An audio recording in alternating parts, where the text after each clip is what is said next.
Nós temos diante de nós o que, ao longo da história da igreja, muitos eruditos e pregadores, como Martin Lloyd-Jones e Charles Spurgeon, disseram ser a acrópole da fé cristã, a cidade fortificada do cristianismo e a grande estrela brilhante das Escrituras.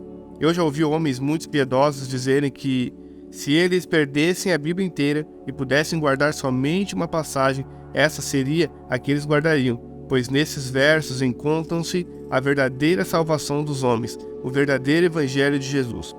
Há palavras aqui que possivelmente são as palavras mais importantes em toda a Escritura, e nós não podemos entender o Evangelho de Jesus Cristo sem entendermos algumas dessas palavras que são ditas neste pequeno texto. Você está no canal Evangelho Explicado. Antes de seguir com o nosso vídeo, eu quero te pedir para se inscrever no canal, ativar as notificações e curtir esse vídeo. É rápido, fácil e não te custa nada. E claro, deixe seu comentário aqui abaixo. Alguém descreveu este texto, Romanos 3, 25 e 26, como a acrópole da fé cristã. Nós podemos estar certos de que não há nada que a mente humana possa jamais considerar que seja, em qualquer sentido, tão importante quanto esses dois versículos. A história da igreja demonstra muito claramente que eles têm sido o meio usado por Deus, o Espírito Santo, para trazer muitas almas das trevas para a luz e para dar a muitos pobres pecadores o seu primeiro conhecimento da salvação e a sua primeira segurança quanto à salvação. A questão é, se você não entender a glória de Deus que é manifesta no Evangelho, como então você viverá? Em nossos dias existem tantos indivíduos que nós chamamos de endurecidos ao Evangelho, os quais na verdade são ignorantes e não duros em relação ao Evangelho. Existem tantos outros que são realmente nascidos de novo e que estão em busca de motivação, razão, zelo e força na vida cristã, mas não entendem que toda a força da qual eles precisam se encontra somente na verdade do Evangelho. Não existe nada mais profundo e mais valioso do que as boas novas consumadas por Jesus Cristo naquela cruz. Se entendermos bem essa verdade, teremos todo o fogo de que precisamos ardendo em nossos corações e não precisaremos mais da falsa empolgação, emocionalismo vazio ou entretenimento barato. Precisamos entender algumas coisas sobre nossa missão nessa terra. Fazer missões não significa enviar missionários, tampouco criar organizações. Fazer missões significa comunicar a verdade de Deus aos homens.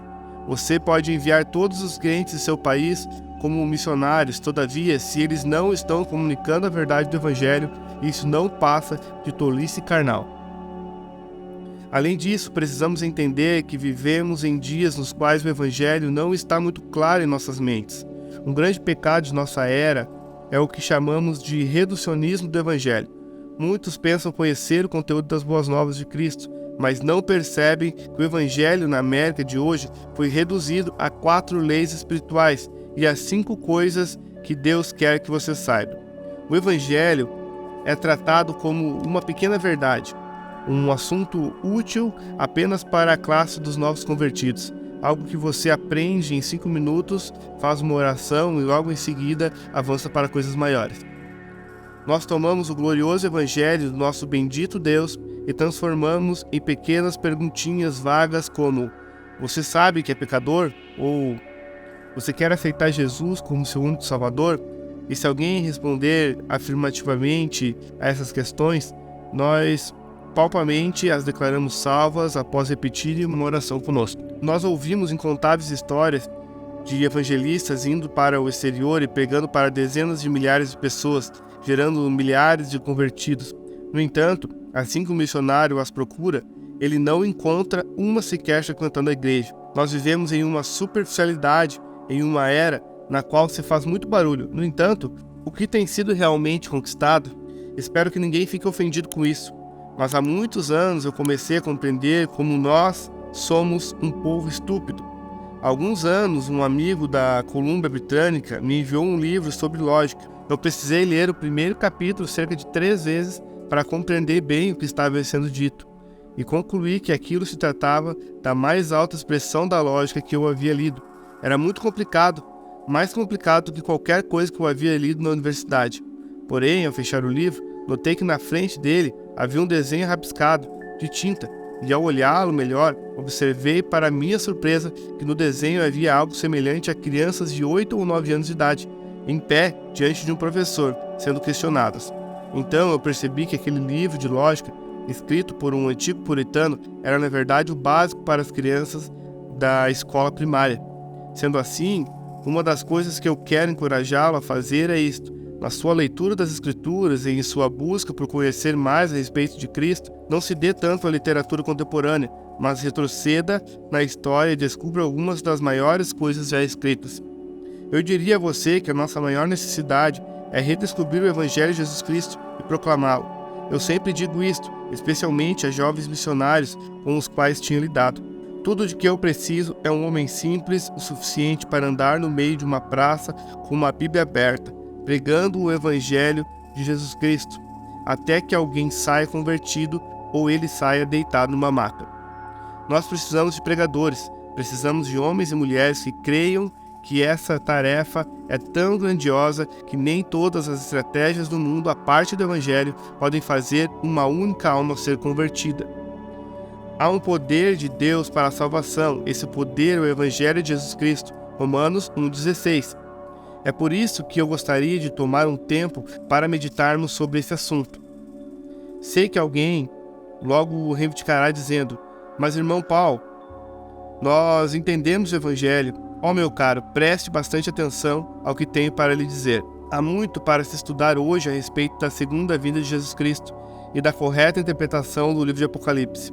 Porém, eu posso lhe assegurar que você entenderá tudo a respeito do livro de Apocalipse e tudo a respeito da segunda vinda de Cristo no dia em que tudo aquilo acontecer. Mas eu também posso lhe assegurar que você gastará uma eternidade de eternidades nos céus e ainda não compreenderá o Evangelho de Jesus Cristo totalmente. Isso não é uma matéria básica do cristianismo, na qual nos livramos em 5 minutos de aconselhamento e depois partimos para coisas mais grandiosas. Não há nada mais grandioso na vida cristã do que o Evangelho. Nunca haverá nada mais grandioso do que o Evangelho. E não há poder para salvar a parte da clara proclamação do Evangelho. Muitos acham que o Evangelho é algo apenas para o homem perdido, para aquele que não ouviu sobre Jesus, mas não pense que para por aí. A maior motivação, a única verdadeira motivação da vida cristã é o que Deus fez por nós na pessoa e obra de Jesus Cristo. Sempre que estou em conferências sobre missões, eu fico extremamente exultante ao ouvir os testemunhos dos cânticos, de tal modo que meu desejo imediato sempre é comprar uma passagem de avião e ir a algum lugar a fim de pregar o Evangelho onde ele ainda não tenha sido pregado. Todavia, descobri que até mesmo o fogo que é levantado através de conferências e missões rapidamente morre. Eu sempre me perguntava se haveria um medicamento mais forte, algo que manteria um homem no campo, algo que faria uma mulher permanecer quando tudo dentro deles está gritando. E eu percebi que para tanto é necessário mais do que uma conferência, um livro ou alguns cânticos. Nós precisamos da revelação da glória de Deus na face de Jesus Cristo. Tudo aquilo que somos e tudo aquilo que fazemos deve ser motivado por essa única coisa: o Evangelho daquele que derramou o seu próprio sangue por nossa alma.